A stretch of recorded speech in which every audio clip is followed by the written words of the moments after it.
On the campaign trail, Spanberger outlined priorities that include raising the minimum wage, establishing paid family leave and medical leave, eliminating the car tax, and a variety of other measures to lower Virginians' cost of living. Coming up, we'll go live to the House of Delegates chamber, where Governor Youngkin will likely be met with a standing ovation from Virginia's legislature. Let's listen in as he outlines the state of the Commonwealth in his final address.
The House will come to order. Sergeant at Arms. Mr. President, His Excellency, the Governor of the Commonwealth of Virginia. The members will receive the Governor of the Commonwealth of Virginia.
That's right.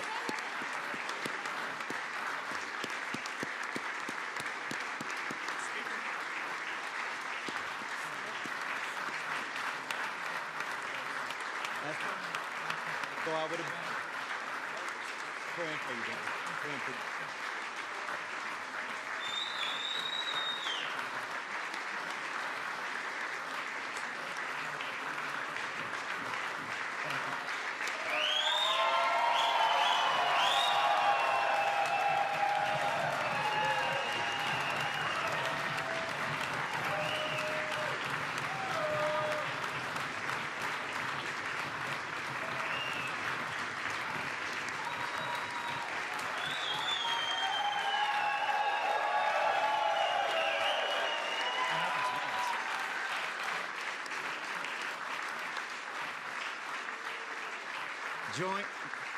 Joint assembly and guests, please be seated. As Speaker of the House of Delegates and President of the Joint Assembly, it is my pleasure to present to you His Excellency, the Governor of the Commonwealth of Virginia, the Honorable Glenn Youngkin.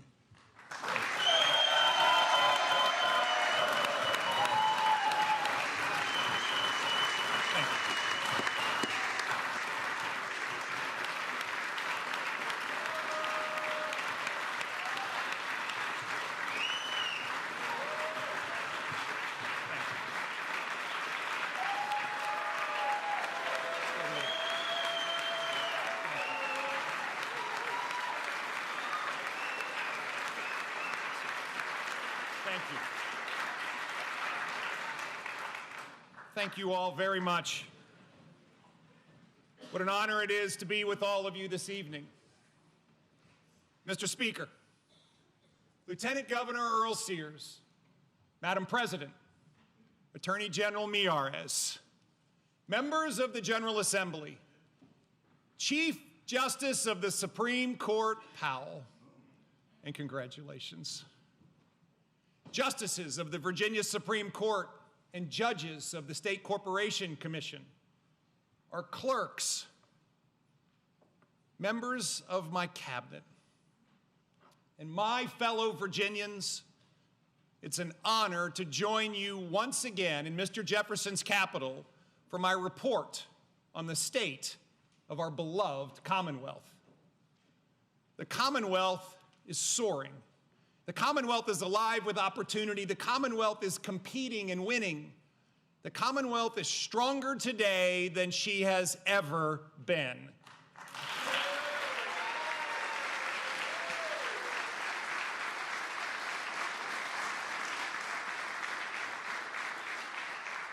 This is the state of the Commonwealth that I have had the immense honor of serving these past 4 years. Fortunately, this service journey has not been a solitary one. As I prepare to hand the key to the governor's mansion over to the governor-elect, Spanberger, I look around this room and I'm filled with gratitude. Filled with gratitude because I see so many men and women who have been involved in Virginia's incredible transformation. A transformation we have witnessed and we have led together. And so to the Lieutenant Governor, Winsome Earl Sears, and Attorney General, Jason Miyares, to members of my cabinet and my administration, you have sacrificed so much. You have served with everything you have, and you have delivered for Virginians. Thank you.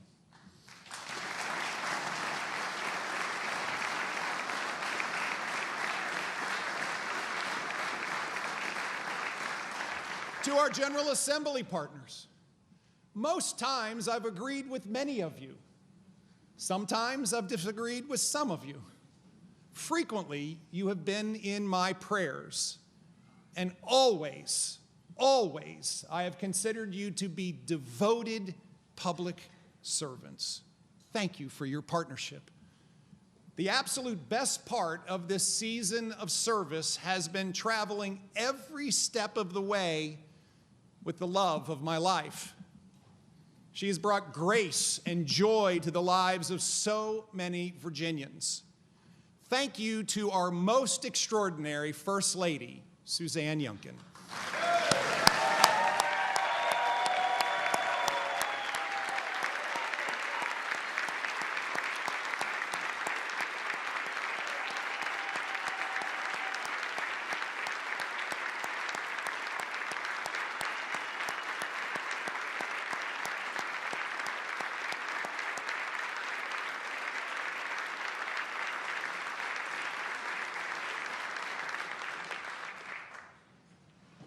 And finally, thank you to my fellow Virginians. To say thank you comes nowhere close to conveying the proud and profound sense of gratitude that I feel. Gratitude that this homegrown Virginian, who was hired and given the chance to go to work for now more than 8.8 million Virginians. Now, I do feel like I've met almost all 8.8 million of you. From Loudoun County to Danville, from the Eastern Shore to Lee County, and everywhere in between.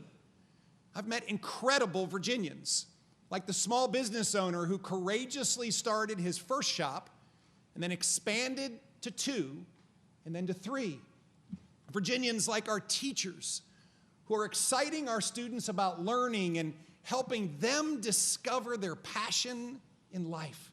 Like the nurse who is empowering a fellow Virginian to leave behind a life of addiction and start leading a life of hope. Like the farmer who, rain or shine, makes sure the animals get fed and the fields get plowed. Like the shipbuilders who arrive at the dock when it is dark each morning and who are building the most powerful Navy in the world.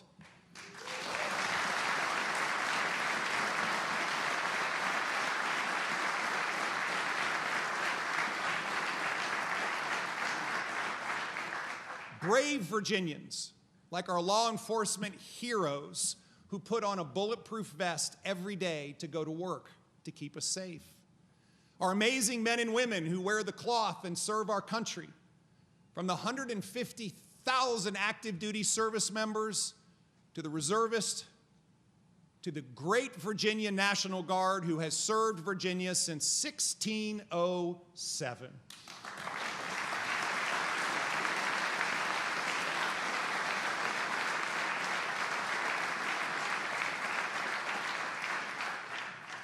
Remarkable Virginians. Remarkable Virginians like the families of the fallen. No moments over these last 4 years have impacted me more than standing with families as we hear the end of watch and say goodbye to these quiet heroes. And to our newest Virginians, who didn't grow up here but found opportunity here and now call Virginia home, all of you have deep, deep, deep impacts on our great Commonwealth, and therefore I say thank you. It is you who have been the driving force for all we've accomplished over these past 4 years. Thank you for believing that we could change the trajectory of a Commonwealth that was stalled and make her soar. Thank you for showing that we can strengthen the spirit of Virginia together. 4 years ago, Virginia was in a very different place. I was humbled recently when someone described what has taken place over these past 4 years as the Great Virginia Renaissance. A renaissance that reflected the real and widespread challenges that we faced. Our schools were 46th in the nation to reopen. Parents were being sidelined, and students were falling behind. Virginia had the largest learning loss in the nation in fourth grade learning, reading, and math. 25,000 small businesses had closed their doors in 2021. Job recovery lagged behind nearly every other state. Violent crime had surged with a 20-year high in murder rate. And for 9 straight years, more people moved away than moved to Virginia from the other 49 states. That was Virginia in January 2022, a Virginia that was lagging and not leading. But amid these challenges, we, all of us, saw a Virginia with boundless potential just waiting to be unleashed. And so 4 years ago, collectively, we set out on a journey to unleash opportunity, to transform government, to make Virginia the very best place to live and work and raise a family. We could reduce tax burdens, lowering the cost of living for Virginians, and generate record state revenue. We could restore educational excellence and see our students perform even better. We could enforce the laws and have the lowest recidivism rate in the nation. We could overhaul our behavioral health system and transform foster care so our kids are safe and families are strong. We could provide historic tax relief to our veterans and honor them and their families with award-winning care and support. We could lead the nation in connecting Virginians to high-speed broadband and invest record amounts in our roads and our bridges and our tunnels. We could transform the great city of Petersburg through a historic partnership and accelerate economic activity in Southwest. We could deliver hundreds of millions of dollars of procurement savings and serve all Virginians with best-in-class constituent services. We could protect free speech and keep our campuses safe. We said we would measure outcomes not in terms of activity, but by actual results. And we also said there are some things about which there can be no debate, that we must grow. And we could grow like never before. That we want Virginia to be a winning state with more jobs, more opportunity, more people, not a losing state, shedding businesses and people. that we must make Virginia the place where companies want to build their future. Businesses like Lego and Eli Lilly, like AstraZeneca and Hitachi, and not impose anti-business policies that chase jobs and opportunity away. We committed that we would stop doing what doesn't work and start doing more of what does work. And what we know works is common sense. And by putting common sense into action, we've achieved the kind of transformation very few people thought was possible. This transformation started with business investment and jobs, and declaring on day one that Virginia is open for business. Over and over again, I heard the same refrain from Virginians: we want jobs, good paying jobs. But Virginia needed to start competing, and Virginia needed to start winning. We worked together to build an economic development machine, a machine that is unleashing opportunity like never before. Virginia is now a leader in life sciences, a leader in advanced manufacturing, a leader powering some of the most critical industries and supply chains. Where made in America once again means made in Virginia. Where day after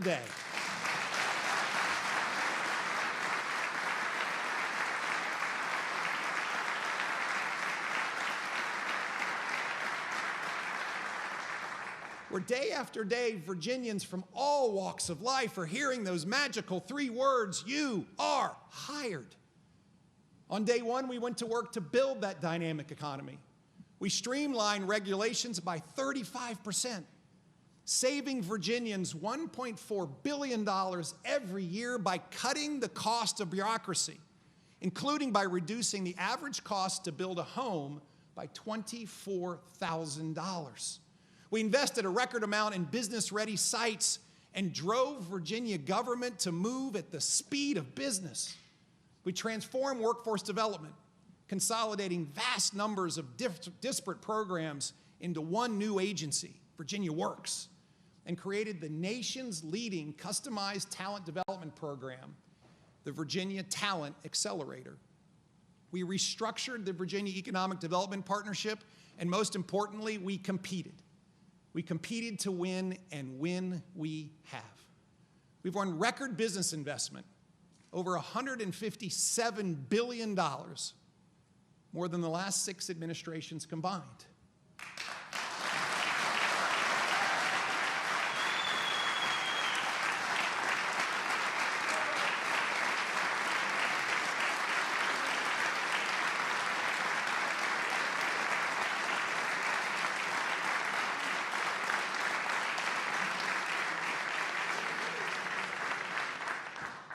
We've grown over 20,000 new high-growth startups, record investments that have fueled enormous job growth.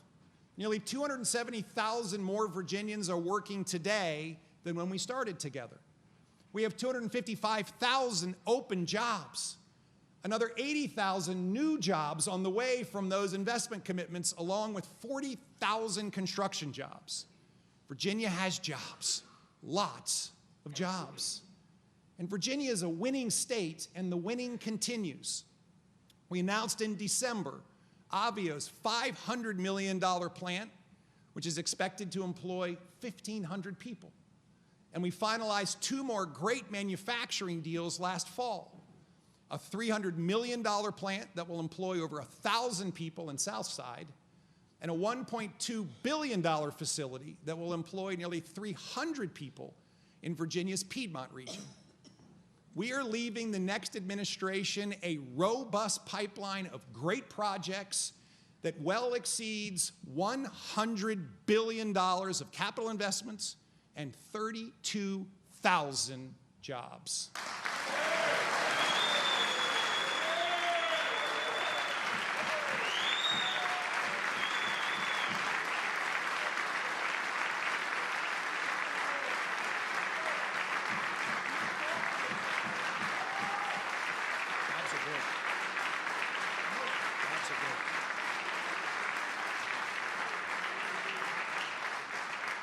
Virginia has been on a tear because we have protected right to work. And so I ask you, please hear me.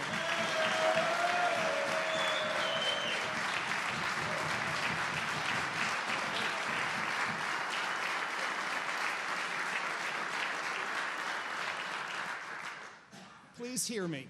Change right to work and jobs will disappear. People will leave and they will take their tax dollars with them. Keeping Virginia soaring means keeping right to work right where it is. No amendments, no reforms, and no changes.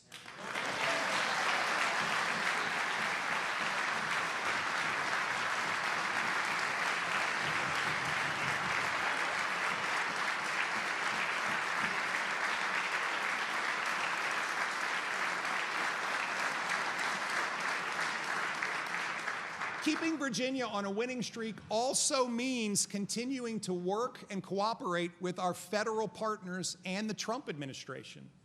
Constructively working with the administration works for Virginians. When a governor picks up the phone and calls a cabinet secretary to work through issues, it's good for Virginia. Issues like turning on $2.5 billion of paused grants, attracting the Department of Housing and Urban Development headquarters with more than 2,700 jobs to Virginia, recruiting Fortune 50 businesses with billions of investment and thousands of jobs, and delivering hurricane relief faster than any other state. That is what is best for Virginia. The record jobs and investments we've attracted have driven record revenues. $10 billion in surplus revenue, 8% compounded revenue growth for 4 straight years, 60% faster than the previous decade.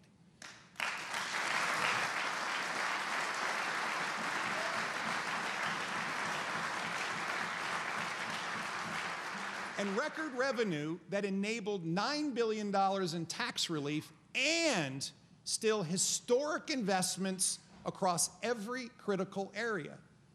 And while throughout 2025, many predicted financial calamity, not only has financial calamity not happened, but once again, Virginia is running a significant surplus.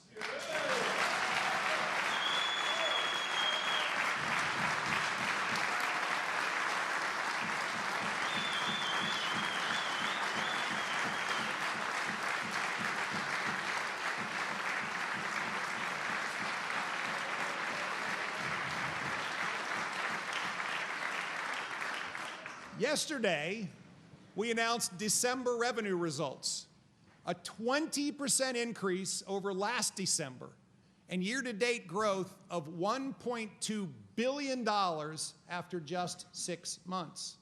Revenues are growing at 8.6% again. No COVID money, no one-time gifts, just historic revenue growth driven by historic business growth, job growth, and strong consumer spending. My budget that I introduced included a reforecast adding $1.2 billion in resources to fiscal year 2026 alone. December just added another $395 million to that number. Virginia has record resources. I included $700 million more tax relief in my proposed budget and huge investment increases in Medicaid, education, law enforcement, capital spending. And yet, bills raising nearly every tax known to man have been introduced. One thing we have clearly demonstrated is that lowering tax burdens brings people, it brings businesses, and it brings jobs. Increasing taxes drives them away. Just look at California and Illinois and New York and Maryland. Indeed, in 2023, for the first time in 10 years, more people moved to Virginia than moved away to the other 49 states. Common sense works.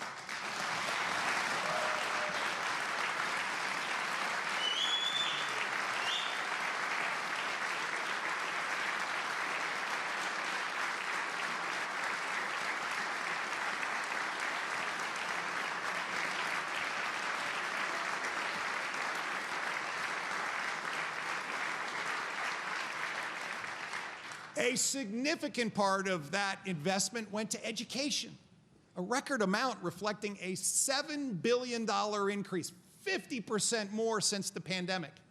Empowering Virginians to seize unlimited opportunity all starts in the classroom. The pandemic wreaked havoc on Virginia students and families. Schools were closed too long unnecessarily. As I said, we were 46th in the nation to reopen our schools. The learning loss was devastating. Standards were lowered, parents were pushed out of their children's lives, and we risked losing an entire generation if we didn't act quickly. Restoring excellence in education has been our collective North Star. It started with putting parents back at the head of the table in their children's lives because, well, parents matter.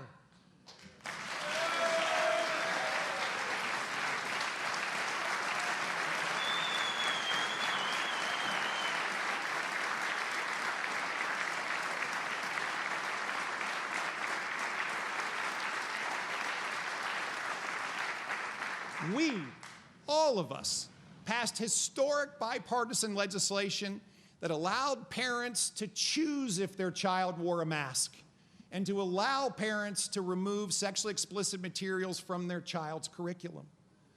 We're exciting students again by gaining the real-world skills that they need to succeed after they graduate. We've launched 15 new lab schools with space for 5,000 students, and we already have a long waiting list. Innovative lab schools from the maritime trades outside of the shipyards in Hampton Roads, to space and aviation at Wallops Island, to data science and coding in the Shenandoah Valley and in Richmond, healthcare in Southwest, and teachers in the rural Piedmont region. And with our huge focus on career and technical education, 4 out of 5 Virginia high school students now graduate with a credential or a certificate.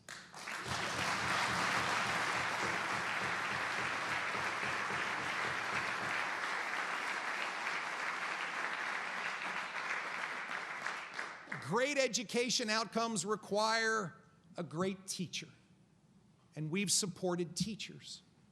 Teacher compensation is up nearly 20%. Teacher vacancies are down 36%. And Virginia was just recently ranked the #1 state in America to be a teacher.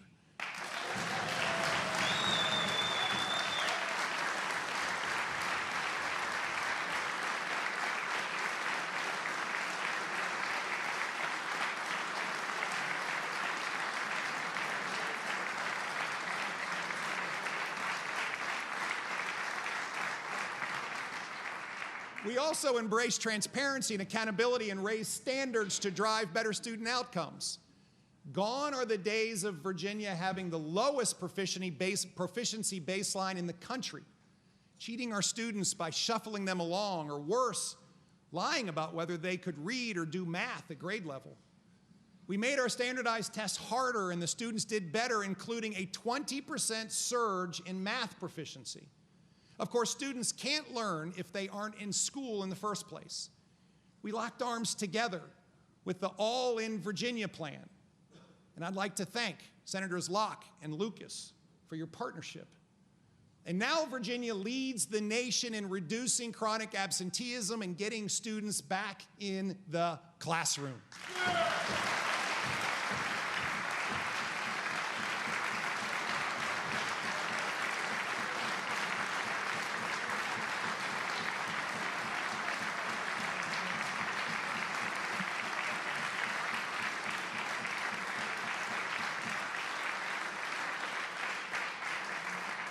Intensive tutoring works.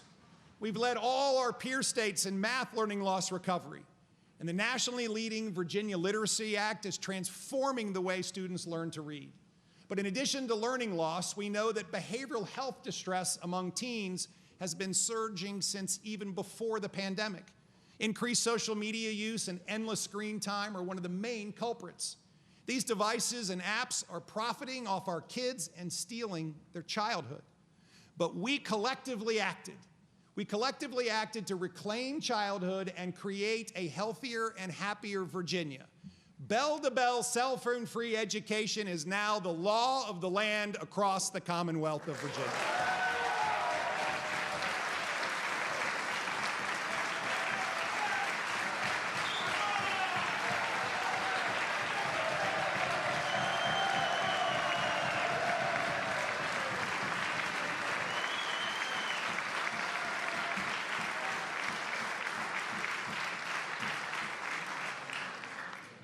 My friends, Virginia is the model for the rest of the nation because in Virginia we don't follow, we lead.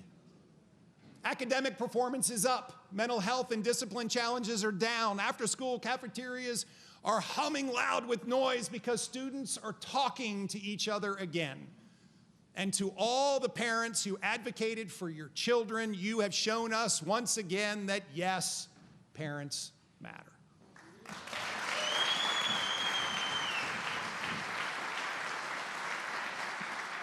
To make Virginia the very best place to live and work and raise a family, Virginia has to be safe. From day one of my administration, we have backed the Blues, supporting, encouraging, and celebrating these heroic men and women. We have collectively provided record funding. We've invested in equipment and training, increased salaries. I urge you to keep investing, to keep supporting, and to keep backing the Blue. We've taken on gangs, drugs, and human trafficking. Our statewide efforts include gang task forces, extensive collaboration and cooperation with other states, and with federal partners. We've seized enough fentanyl that otherwise could have killed every Virginian 10 times over. We've arrested violent gang members, including the #3 leader of MS-13. We've brought down the most violent crimes, especially in the most violent cities, as part of Operation Ceasefire and Operation Bold Blue Line. And thanks to our dedicated law enforcement professionals, we've seen a 30% decline in murders.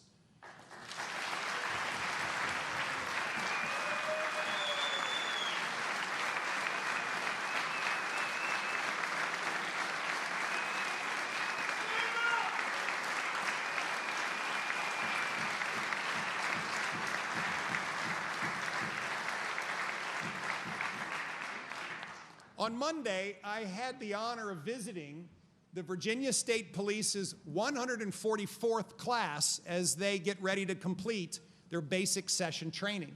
In a few weeks, this class will graduate 94 incredible men and women into the ranks of Virginia State Troopers, the second largest graduating class ever.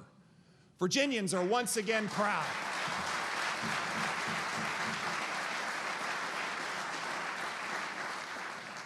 They're proud and excited to enter this most noble profession. Thank you to our heroes who keep us safe. And thank you to Colonel Matt Hanley for your leadership.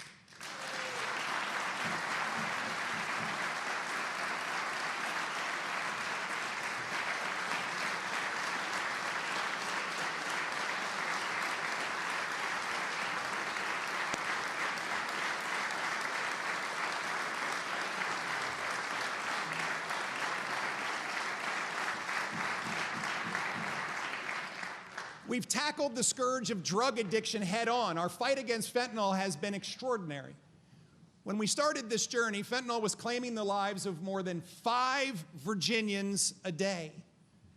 Suzanne and I have met, we have prayed, and we have cried with families who have buried a child, buried a spouse, a sister, a brother, a parent because of this evil. And so we came together and launched a comprehensive fight against fentanyl, a fight where we've taken it to the front line by enhancing penalties and creating tougher new laws. Now drug dealers are on notice. If you push this poison and kill someone in the process, you will be held accountable and you will be charged with felony manslaughter.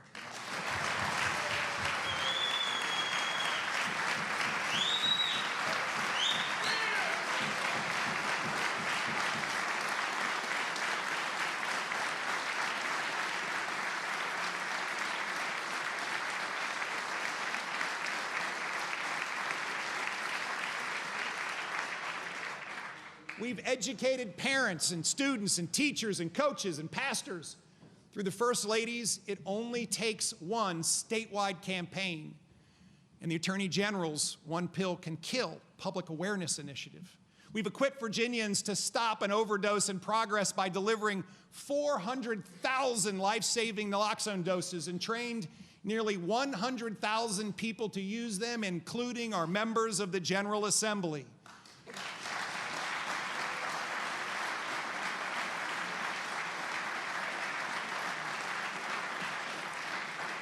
locked arms with community partners, including our It's Only Take One college ambassadors and heroic fentanyl family ambassadors whose courage inspires us all every single day. Thanks to our comprehensive efforts, Virginia now leads the nation in reducing fatal fentanyl overdoses by 59%.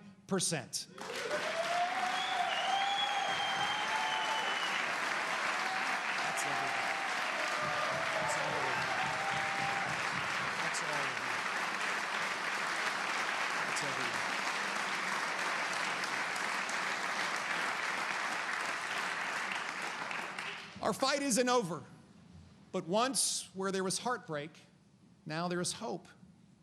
Empowering Virginians to lead the lives that God intended has been the driving force behind our complete overhaul of our behavioral health system. Virginians in crisis needed help and could not get it. So 4 years ago, we started a journey to transform behavioral health, to expand capacity across the state, to deliver faster, more effective response, to get law enforcement out of the emergency room and back on the street, to expand the workforce. Today, we've increased our care capacity in beds and chairs by 241%.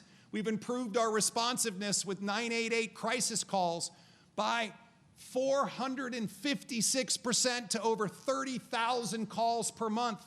We've deployed nearly 3 times as many mobile crisis teams across the Commonwealth, achieving a statewide average response time of just 42 minutes.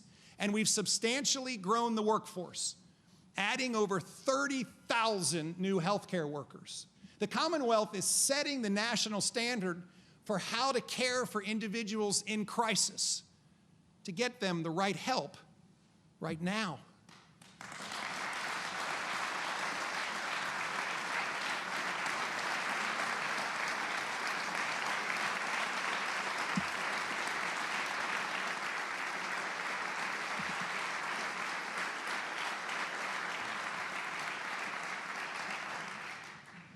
When Virginians need help, Virginians show up. There has been no better example of neighbor helping neighbor than when Hurricane Helene tore through Southwest Virginia. In the face of devastating loss, the true character of our Commonwealth shone through. Heroic rescues by law enforcement, first responders, and our Virginia National Guard.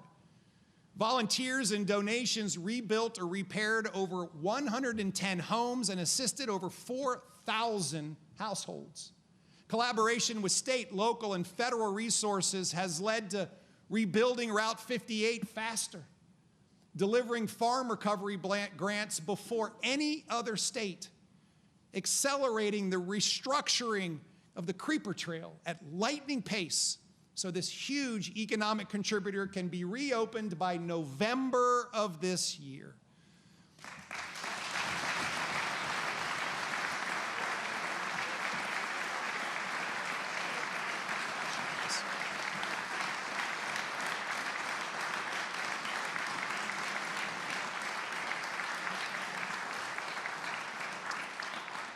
And the support coming from Virginia's $50 million recovery fund is now flowing.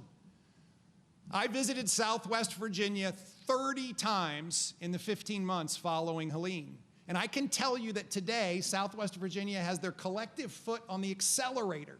They're not turning back, and all of us should make sure they soar with the rest of the Commonwealth.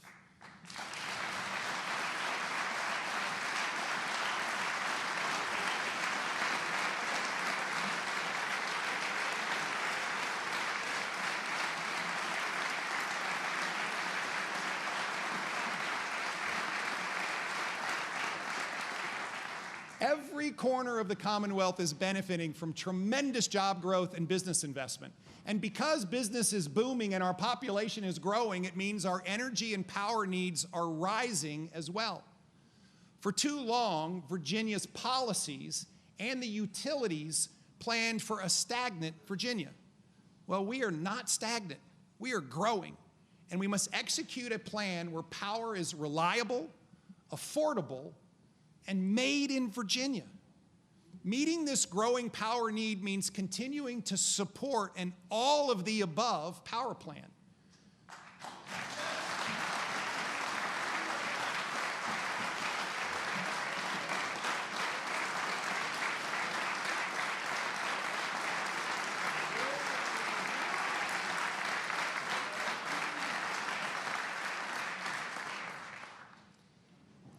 What it definitely doesn't mean is rejoining Reggie.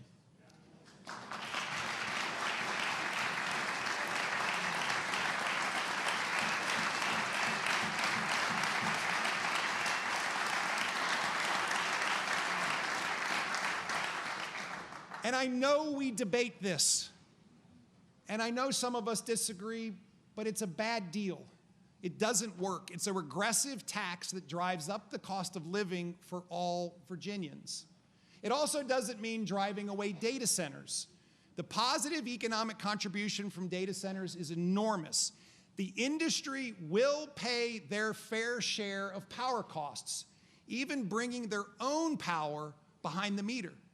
The national security imperative will drive huge investment and lots of jobs, and Virginia should win. Don't drive it away to the other states. What it does mean is that we must continue to build. We must build gas power generation. We must build nuclear power. We need to double our generating capacity in the next 10 years. And renewables alone, which by themselves will drive up costs and risk brownouts, just can't get it done. Just look at Maryland, where electricity rates have nearly doubled and are 19% higher than the national average. I urge you to undo VASIA. It simply does not work for Virginians. The good news is that we can both meet our energy and power needs and be great stewards of God's natural resource blessings to Virginia.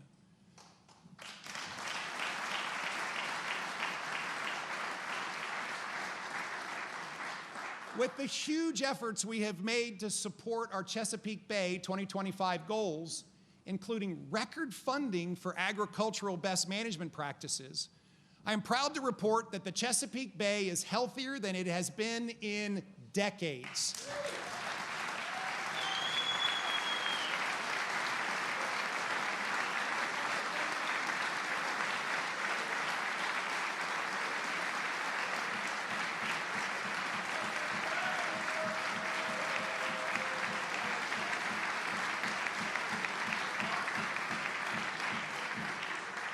And Virginia led the way to set the new framework signed in December for the next phase of preserving our great Chesapeake Bay watershed. Virginia's transformation has been broad, from healthy rivers and streams to healthy moms and healthy babies. Through our Healthy Moms, Healthy Families, and Healthy Communities initiative, we have seen a 68% reduction in maternal mortality.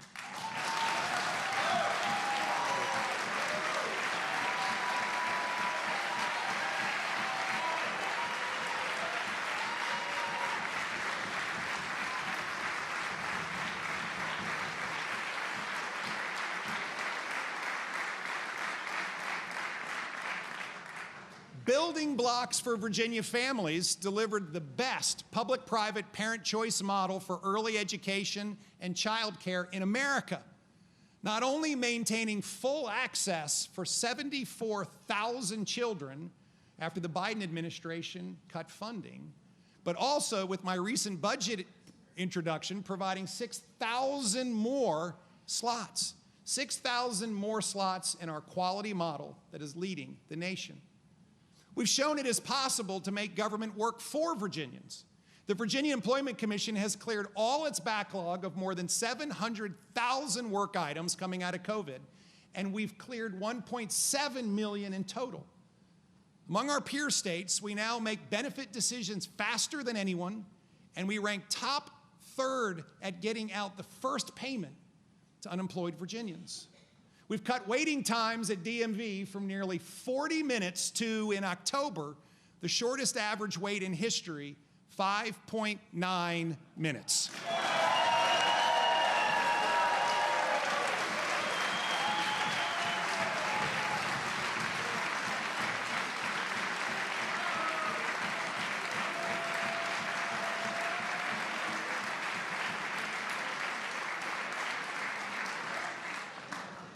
My friends, we've shown that with clear purpose and common sense, it is indeed possible to make government work for Virginians. It's possible to take a Commonwealth that was stalled and make her soar like never before.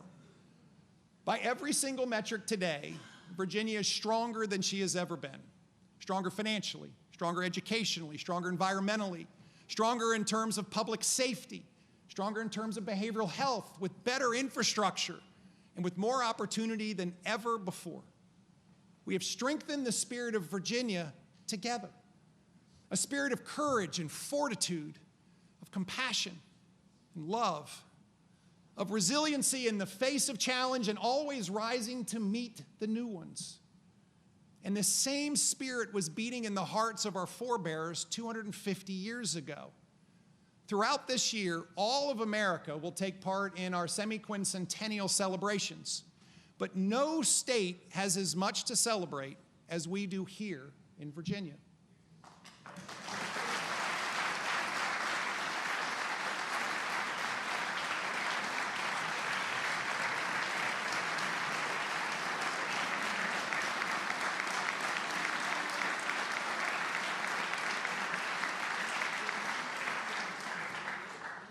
"250 years ago, it was Virginians who led the way to America's founding.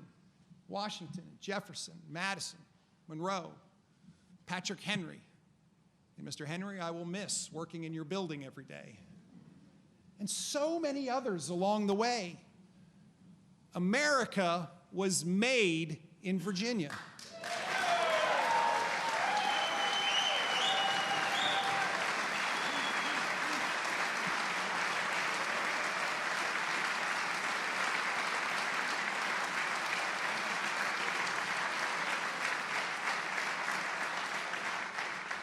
This new nation conceived in liberty was born and then built on those foundational values that have sustained us for 2.5 centuries, even when we did not live up to them.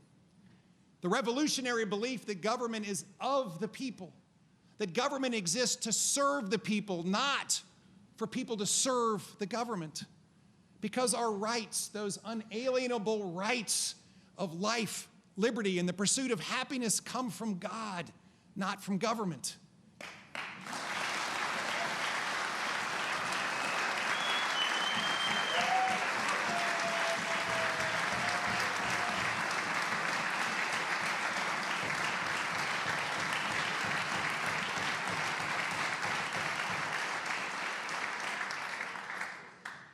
The foundational pillars and values that must always define America were born right here in Virginia. Pillars and values that have made America a beacon of hope to the world for 250 years. And those values and that beacon must continue to guide Virginia's future as well. 250 years ago, Virginia led. And I will humbly submit that over these past 4 years, Virginia has led in so many ways that may have stunned others, but should surprise none of us. And so as we prepare to write the next 250-year chapter of our nation's history, Virginia should and Virginia must continue to lead. It has been the honor of a lifetime for Suzanne and me to serve in this season alongside all of you. So from the bottom of our incredibly grateful hearts, thank you, Virginia. May God bless all of you. May He bless the great Commonwealth of Virginia. And may He always bless the United States of America. Thank you.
Senator Cyphers.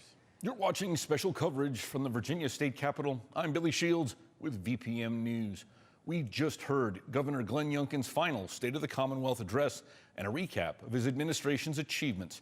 Next, we'll hear from Senator Louise Lucas of Portsmouth, President pro tempore of the Senate, along with Delegate Dan Helmer of Fairfax County, giving the Democratic response to Youngkin's speech. Hello, Virginia. My name is L. Louise Lucas, representing the 18th Senatorial District. I serve as President pro tem of the Senate of Virginia and Chair of the Senate Finance and Appropriations Committee. Tonight, as protocol requires, we listened to Governor Glenn Youngkin's final State of the Commonwealth Address. Now let me be crystal clear about what we heard. He said Virginia is thriving. What he didn't say is that families are barely surviving. He said Virginia is the best state for business. What he didn't say is that our ranking dropped last year to number 4 while Virginia federal workers got shoved out of their jobs. He said parents first. What he didn't say is that test scores failed while he was busy fighting cultural wars. He said he worked across the aisle. What he didn't say is that he vetoed progress and bipartisan bills. Youngkin wants to leave behind a legacy. But listen up, Glenn. The only thing you're leaving behind is a mess. And now Democrats will have to clean up your mess. We cannot spin failure into success, and we're not going to applaud for 4 years of chaos just because you're packing up your office. Virginia dropped to number 4, not because Virginia stopped working, not because our talent dried up, but because Virginians' federal workforce got crushed by Trump's policies and reckless federal cuts. Let's talk about what Glenn Youngkin and Virginia's outgoing Attorney General allowed to happen when DEI protections were attacked. At Virginia Military Institute, the first black superintendent was forced out due to political pressures. At the University of Virginia, the president was forced out not because he failed students, but because he refused to bow down to Trump's political demands. And now, George Mason, VMI, UVA, all caught in investigations and chaos. And when the General Assembly said no to Youngkin's board schemes, he tried to pull unconstitutional nonsense anyway. But Virginia Democrats didn't fold. We said the Constitution is the Constitution, and the Virginia Supreme Court agreed with us. Now let's talk about health care, because this is where it gets deadly serious. Youngkin tried to strip out a safety net Democrats put into the budget, because without these safeguards, even a small federal cut could put more than 600,000 Virginians at risk of losing health care coverage. And what did Glenn Youngkin do? Not a damn thing. Glenn didn't create a win in Virginia. He didn't pour into Virginia vision. He rolled back protections that made us the leaders in climate change. Strong public schools, a responsible safety net, and Medicaid expansion. And let's not forget this one. He tried to create $50 million private school voucher scheme, ripping money from public schools to benefit wealthy families. Private schools can pick who they want, teach who they want, teach what they want, reject who they want, and that is not where public school dollars belong. So here's the truth. We're moving on. We're moving to a better future. We're moving to a brighter future, and we're moving to a more inclusive future. We're focused on affordability, more money in the pockets of Virginians, and we are focused on future opportunities through higher education standards and strong public schools. And yes, Governor-elect Abigail Spanberger and a Democratic trifecta can't come soon enough. Youngkin is out of touch, tired, outdated, and he's out the back door. And soon enough, Trump will be also. So tonight, we listen to him talk, but who believes him? Because the record is clear. The damage is real. And the people watching at home, this part is for you. If you have felt ignored, dismissed, or used as a political prop, if you watch leaders play games while your bills went up, just know this: Virginia is not powerless, and we're not stuck. These damages ran rampant in Virginia, and tonight it stops. Virginia Senate Democrats will keep fighting for working families, defending your freedoms, strengthening our Commonwealth until success is within reach for every Virginian family. And you can take that to the bank. Good evening. I'm Delegate Dan Helmer. I'm a proud veteran of Iraq and Afghanistan, the delegate for Virginia's 10th District, and the House Democratic Caucus Campaigns Chair.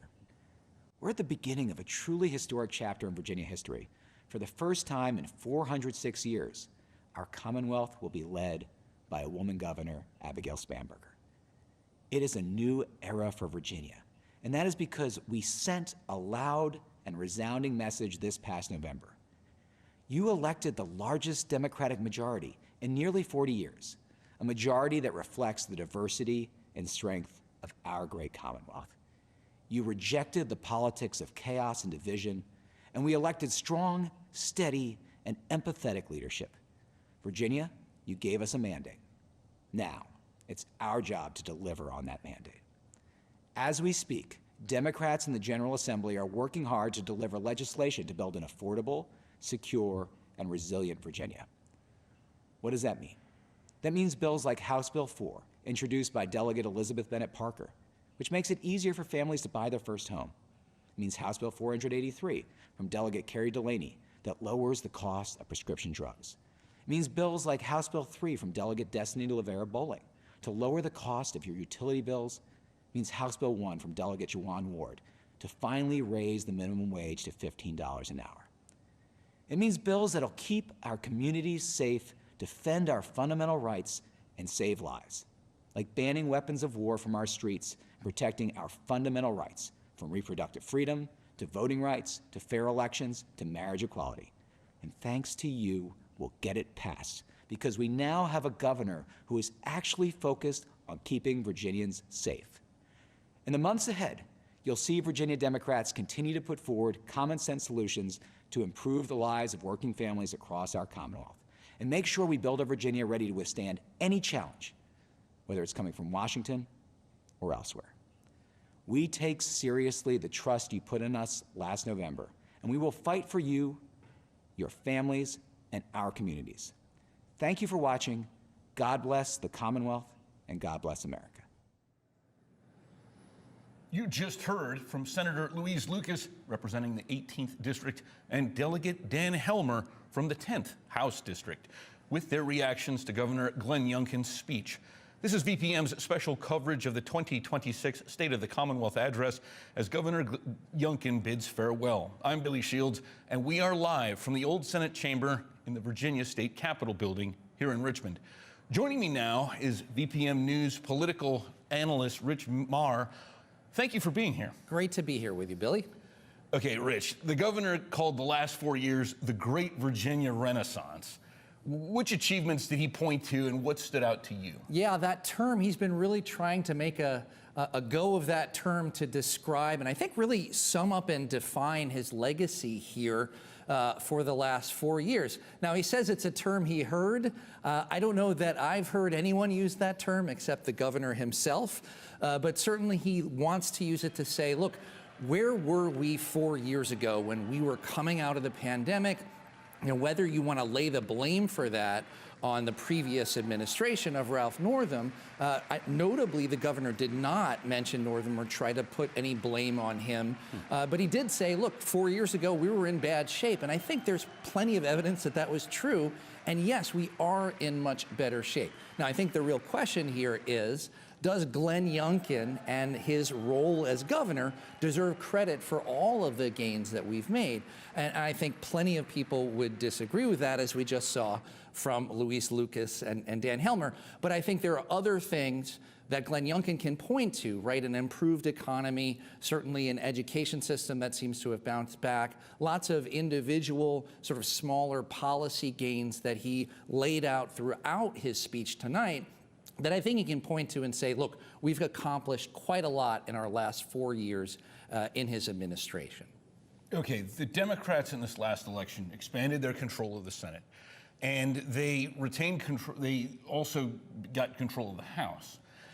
What, if any, of Governor Youngkin's priorities do you expect to see preserved and which ones might go by the wayside? Yeah, so certainly in terms of preservation, there's a lot that the governor accomplished that I think anyone in the Commonwealth, Democrat and Republican, can celebrate. You know, major investments in education and teacher pay, major investments in behavioral health, cleaning up the unemployment backlog. It's hard to remember now in 2026 just how bad the state's unemployment backlog was, how terrible the system of paying out unemployment benefits were during the pandemic at a time that a lot of people were out of work.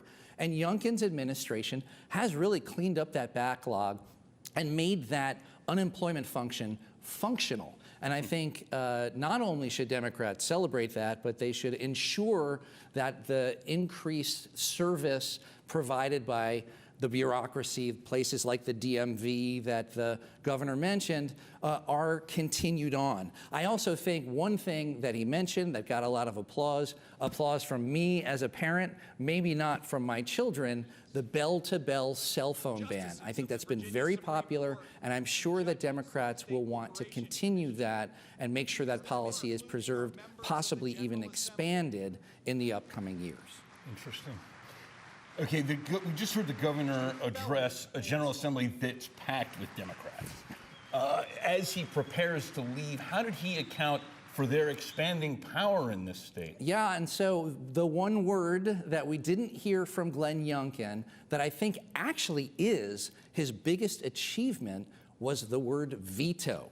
You mentioned it actually astutely, Billy, before the governor spoke, which is Governor Youngkin issued a record number, historically record number of vetoes during his term, particularly the last 2 years, as Democrats sent him a bunch of legislation that he turned away. Almost 400 vetoes, which is just blowing out of the water the previous record. Now, I understand that's a sort of negative thing that the governor maybe didn't want to point to, but if you're a Republican, I think looking at the governor as someone who stopped or at least slowed down a lot of Democratic priorities should be something the governor is proud of, something that you would support him for. And I think, I wonder if the governor is going to mention that more as he moves on to the next phase, whatever the next job is, to mention, look, the Democrats wanted to do a whole bunch of things that I opposed, that Republicans opposed, and I held them back at least for a couple of years. I think it's interesting he didn't mention it tonight, but I do think that's really part of his legacy, if not the main part of his legacy here. Okay, whenever a governor has these end-of-term speeches, one of the things that every governor wants to do is shape their legacy. And so what are some of the points that Youngkin made, the things that he pointed to that he hopes will leave a lasting mark on the Commonwealth, at least as he sees it? Yeah, and I think this is another way to answer that question or to look at that question is, what was he warning against? What did he want the Democrats who are now in charge of the state to not do? So he mentioned the right to work, right? Something that he feels like has helped contribute to the economic success that he was, let's say, claiming credit for, but certainly has shepherded over the last few years. He warned against, probably uncharitably saying this, bills raising every tax known to man. But I certainly think he wants to try to keep taxes low in the Commonwealth. And then he specifically called out a particular agreement, the Regional Greenhouse Gas Initiative, and a particular piece of legislation, the Virginia Clean Economy Act. These are Democratic priorities. The Virginia Clean Economy Act was passed by Democrats in the past. The RGGI, that Greenhouse Gas Initiative, is something Democrats have committed to joining back again, and Governor Youngkin pulled us out of. So I think he's trying to say, look, these decisions that I've made, these emphases that I've had, these things I've wanted the direction of the Commonwealth to go in, don't change that, don't undermine that, really almost warning the Democrats that, you know, the language that he used this year, that he used last year of winners and losers, that if you go in this direction, Democrats, you are going to be a bunch of losers. Like, let's keep winning was, I think, the message that he was sending to Democrats, and I think that's the legacy that he wants preserved. Something you made reference to earlier, I noticed, Virginia is a very unique state in the sense that it has a prohibition against governors serving consecutive terms. And so always it seems like political analysts want to talk about what's next for an outgoing Virginia governor, because it's not always clear what you do after you're governor. What do you think's next for Youngkin? Yes, and so I will imagine we'll start having this conversation about Abigail Spanberger next week, because yes, Virginia governors become a lame duck the minute that they are elected to office, because they cannot run again, or at least not right away, right? Terry McAuliffe ran again later, but you have to take some time off and do something else. And that means we have a lot of governors running around the Commonwealth, right? Our two senators are former governors, Tim Kaine and Mark Warner. George Allen, another former governor, was a senator. And there was a lot of speculation that Governor Youngkin might cut short his term or think about running against Mark Warner next year for Senate. This year for Senate. It doesn't look like he's going to do that. It'd be very late for him to try to take on Mark Warner. It does seem like he has some interest in national politics, has explored a presidential run in the past few years. I do think that while Glenn Youngkin today tried to tell a story about all the positive things he's done for the Commonwealth, he's also taken some political hits in the last few years. So how credible he might be as a presidential candidate, hard to say. In recent days, he has endorsed or stood behind current Vice President J.D. Vance as the next presidential candidate, suggesting that maybe he doesn't have his eyes on the presidency, but instead a cabinet position either in the current Trump administration or perhaps a future Vance administration. So I think Youngkin certainly must be thinking about what his next step is. I don't think he's going to do what his predecessor did, Ralph Northam, who sort of went back to his life as a country doctor. I don't think Glenn Youngkin's going to go become a country anything, and certainly not go back to his business life in the Carlyle Group. I think he does want a political future, and we'll have to see where that goes. And of course, in Virginia, there's always another election, so we'll see what happens over the next few years. One final question. Put a cherry on top of the sundae, Rich. What are some of your final takeaways from what you just witnessed here today at the Capitol? Well, in some senses, right, this is not unusual for any outgoing executive leader, right? They're given the chance to sum up their own tenure, to say, this is what I was about these last 4 years. I think the interesting thing about Glenn Youngkin is that the story that he has wanted to tell has changed over the last 4 years. When he came into office as the education governor. He came into office saying, I'm going to be a warrior on behalf of parents. I'm going to correct a lot of ills. And note one word that he also didn't mention in his State of the Commonwealth today, which is the word diversity. He was very concerned about DEI and critical race theory. I believe his first executive order was about eliminating divisive concepts, was the term that he used, but diversity initiatives. And I think he's moved away from that, as I think the people of Virginia have kind of moved away from that idea and that concern. And he much more emphasized, I think, today the economy and a strong economy. So it's almost like he came into office as a kind of education warrior, and he leaves it trying to kind of put out the businessman that we all thought he was coming out of the Carlyle Group when he first got involved in politics. So that story is one that he has tried to shape, the story he's trying to bring out here. But the rest of the folks in Virginia do remember all of the 4 years. And so whether it's Glenn Youngkin, this is part of the story. Other people will get to help tell the story of Glenn Youngkin's term as governor. Rich Marr, VPM News political analyst, thank you so much for your time. Thank you, Billy. And thank you for watching our special coverage of the 2026 State of the Commonwealth Address. Join us live for our continuing coverage of the transition to the new administration, including Governor-elect Abigail Spanberger's inauguration this Saturday and first address to the General Assembly next Monday evening. Stay up to date with our news coverage of the General Assembly session by visiting our website at vpm.org. For VPM News, I'm Billy Shields.